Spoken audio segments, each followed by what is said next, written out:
Hey, welcome back to another episode from 4P Consulting. Glad to have you back. Excited to begin this third installment of the Be, Do, Have. So we've been working our way backwards from the have to the do to the be. And as I said in the last video, hope you've checked those out. But if you haven't, please go back and watch the introductory, watch the have, watch the do, and they will prepare you for this video, the being. So when we talk about being, which is present tense, it asks us who we are being, who we are in this moment, because we believe that this moment is the only time that is relevant, because the past is gone. We can't relive the past, and the past has absolutely no meaning except the meaning that we give it. So we are the ones that attach meaning of regret or happiness or whatever it may be to the situation that happened from the way that we perceive it, and our perception is influenced or created by past experiences that we had, that we labeled or gave meaning to. So you see how it's kind of a feedback loop there. We're judging past experiences based off of past experiences that we gave meaning to, or that someone else gave meaning to and we absorbed. So when we talk about being, we want to say, right now, who are we being? Is the person that we are being in alignment with the things that we said we needed to do in order to have the things that we wanted to have. And then, we can get a little bit deeper and say, are we being the type of person? So then that is a future-based tense, saying that who we need to be, right? Who do we need to be is the future tense, and being is the present. We could also say, who were we being, which would be past tense thinking. That's what caused us to make the decisions. So we also need to state that every single moment is a choice. Like every single moment, as quick as you can snap your fingers, each one of those is a moment that you decide what you're going to do, who you're going to be, how you're going to show up. And you have to take 100% responsibility for those decisions that make up who you are being.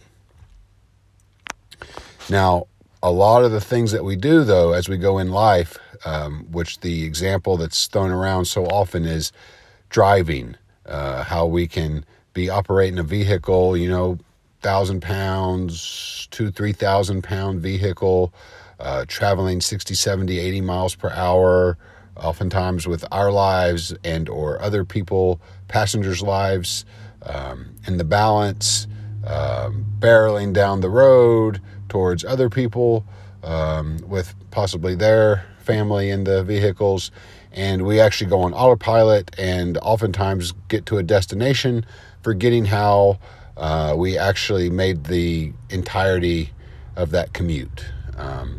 We were doing it on autopilot.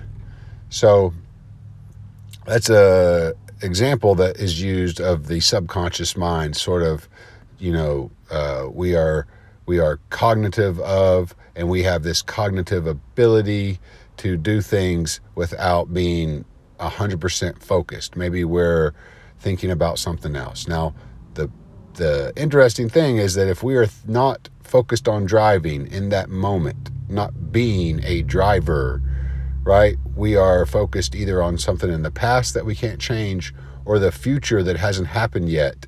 And as we say, we are writing our story, right? So if we're fully engulfed in the moment, we're not worried about the past. We're not thinking about the future, but our choices are going to influence the future. So we are writing the future or the following chapters of our story with the decisions that we're making in this moment. what we need to do is look at our story as a character that we are in that story. So if we are a character and we are also characters in other people's stories that they are writing, we want to say, how do we want to show up and who do we want this character to be?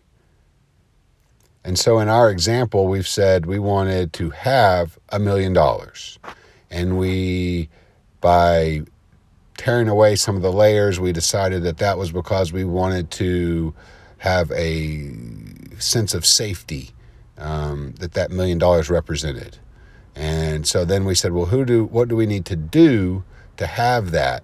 And we looked at other ways we could achieve it, as far as a paid off home, plenty of food, a certain amount of emergency fund that would give us or allow us to arrive at that same sense of safety. And then we said that the things that we needed to do were obviously to save more, spend less, earn more. And then we said, now that we know those things, we can look at behaviors such as trimming the budget, asking for raises, side hustles. So then we get even more, you go down. And that's what we call that downward arrow technique that we kind of get from CBT, which is you continue to go down. Well, okay, then what? Then what? So with the side hustle, well, then what? Is it mowing yards? Is it doing consulting? Is it, okay, well, then what? What kind of yards? Are we going to go for big houses or small houses? And okay, then what? How do we want to market towards it? So you see how you really get down and you make some really specific things. So now in the being, we need to say, okay, well, what type of person do we need to be? And we talked about stealing success and looking at people that have already achieved what we want and really trying to dig into what drives them, the thoughts that they have, the model that they view the world through. And it's our belief, so that we have beliefs and values, and that's what makes up is the hierarchy of what creates us, our thoughts, our model and or prism that we see the world through, the lens that we see. So, we know that there's reality, and then there's the distortions and deletions and things that we kind of put on reality through our past experiences that give us meaning or that we attach meaning to. So it's the same as seeing a difficult situation that didn't turn out the way we had wanted it to as an opportunity to learn and go from there, or as a defeat and reason to not try anymore. So those are the meanings we give. But what we want to do is look at our current beliefs and values. So our example was Christianity. Being raised a Christian is a story that I subscribe to that was given to me by my parents and their parents. So, there's an ancestral value there. But so I believe in a higher power. I believe in that higher power causes me to value things such as love and forgiveness and righteousness and honesty and things of that nature. So that's one thing that drives me. So it will, for the most part, prevent me from doing unethical behaviors. That's what drives us. Now, other things that when we get to is, are our beliefs that money is good and money is a way for us to help people and bless people? Or do we have a belief that money's bad and it's wrong to have more than everybody else, and that in order to have that much, people have had to take advantage of others? Or do we have the belief that in order to have that much money, you have had to have helped a bunch of people and provided a product or service? And so those are the things that we really dig into in our coaching. And the first thing we do is we have to strip down to the very, bare naked truth and say, this is what our current ones are, challenge those, reconstruct them, and sometimes tear them completely down and change the way we view things, and then install new beliefs. And so you install new beliefs by simply doing that, seeing what you currently do. You have to write these down. Once again, homework is imperative. and challenge them every time. Say, well, are there examples in the past where this wasn't true? Are there examples where this has been completely opposite? Are there examples where this didn't serve me? Are there examples where it did serve me? And sometimes there are. Sometimes, like people that have anxiety disorders, the anxiety is there to help and protect them. Now, it will also cause issues with them being able to perform at an optimum level. So we have to go in and look at what are the positive, what are the negative causes or intentions behind that anxiety, and talk to ourselves and align those values by saying we want to integrate the good and we want to stop the bad. So if the intention is to fully protect us and prevent us from being embarrassed or harmed or something, but we also have to explain that, well, it's holding us back from achieving this thing that would help us. Once we bring that into alignment, we can kind of change the belief that's around that. And then that will change our values from, well, I don't want to try, or I don't want to approach this person, or I don't want to approach this person of the opposite sex, to I want to. It's a new opportunity to meet somebody. It's a new opportunity to create a loving, lasting relationship. It's, we talk about who we know. It's not about what you know, who you know. Every opportunity to meet somebody is a new opportunity that may change your life forever. That may be the person that offers you a job. It may be the person that has a company that needs to hire your company. You just never know. So once we start to attack those beliefs and values, so your goals now are to start, your homework now is to start writing down your current beliefs around the things that you said you need to do in order to have what you wanted. So for our $1 million, we need to write that down. What do we believe about money? What do we believe about income? And then what are our values? So if we believe that it's good to have a big income, are our values hard work? Are our values sacrifice? Are our values aligned around those? And begin to look for ways that your values and beliefs aren't positive or are not positively correlated to what you want.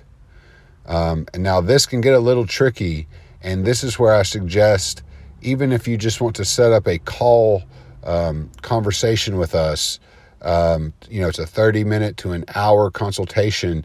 We really will help you dig into these, because even for myself, it's very, very difficult to always assess these, because you're not capable of always seeing it through a perspective that a bystander can. A good example is I've had an immense amount of success, but I had to have a coach point out that part of me that was making me highly successful was also causing me a massive amount of stress and causing me not to have some really deep relationships, because I saw things as a competition in that, I had to be the best. And that stemmed from some stuff that, as we went back, was childhood beliefs that I had to succeed in order to be loved, or I had to succeed because when I didn't, my parents weren't happy at the end of the games, at the end of a sporting event. And those were things that I took in, sometimes subconsciously, and sometimes it wasn't even voiced. It was just, you could tell by mannerisms, body language, but we take these things in and we make it part of our story, and it's things that we begin to then see other things through that lens. So that's why it really takes a coach to sort of dig some of these splinters out. And once I was able to get past that and realize that I'm not in competition with these people today, and that I don't have to succeed to be loved. I can be loved and appreciated for who I am. And I then was able to find tons of examples when I was, a baby, pooping in my diaper. I was loved. When I was a baby, I couldn't even walk. Or when I had wrecked a family car, or when I had just, we've all made mistakes and I was still loved and I was still accepted. I didn't have to win. I didn't have to, but I value winning and excelling at an individual level now. So I no longer feel that need that I have to win to be loved. I have to win to succeed, or that competition or winning is a zero-sum game that in order for me to have, I have to take from someone else. That was another big fallacy that I faced in corporate life and business life, that, in order for me to have this market share, I had to take it from somebody else. Or in order for me to get this position, I had to outwork and beat someone else, when in reality, I wasn't accepting my being as a creator. I wasn't saying I am creating opportunity for me and the other person. By all of us succeeding, we're enlarging the pie. So those are some issues I had to take on and challenge those beliefs and see where those beliefs stemmed from, change them, and instill new beliefs that I don't have to see things that way, but I want to be in competition with myself, to always push myself, because I value personal development. I value improvement and progress, and I value moving myself, my family, and being a productive member of society, moving everything forward and creating a better opportunity for everybody. So these are things that, are personal, but that you can kind of see as an example, and write your own stuff down and really get deep, and really maybe even ask others. Sometimes it's tough, but ask somebody else, hey, what do you see that I do that is not in my best interest? Or do you see things that I do that seem to be self-defeating, or that maybe upset others around me, or things like that? And if people love us, they'll usually tell us the truth. So this is part of the being. Who are you being? Who do you need to be? And when we say be, we're talking about the beliefs and values that cause you to be that person. And so your homework now is to really take some time, get in a quiet place, and really do some inner work, some self-assessment, and just be really honest and be willing to journal and write this stuff down, and revisit it and go over it and over it. And as silly as it sounds, when you find it, when you say, okay, where is this coming from? And then thank it, and then ask it some questions, and just write stuff down. Don't be afraid to write things down and seem a little silly. So thank you for joining us here. Stay tuned for our next installment. We're going to sum all this up in a video, the be, do, have, how we put it all together real quick. And then our next is going to be the TEAR. So thoughts cause emotion, cause action, which causes results. And that's going to be really interesting to really then start breaking down how we view ourselves and others through a motivational lens. So thank you very much for joining us. Check us out. Like and subscribe if you haven't. I appreciate you, and I appreciate who you're being. Thank you for being with us.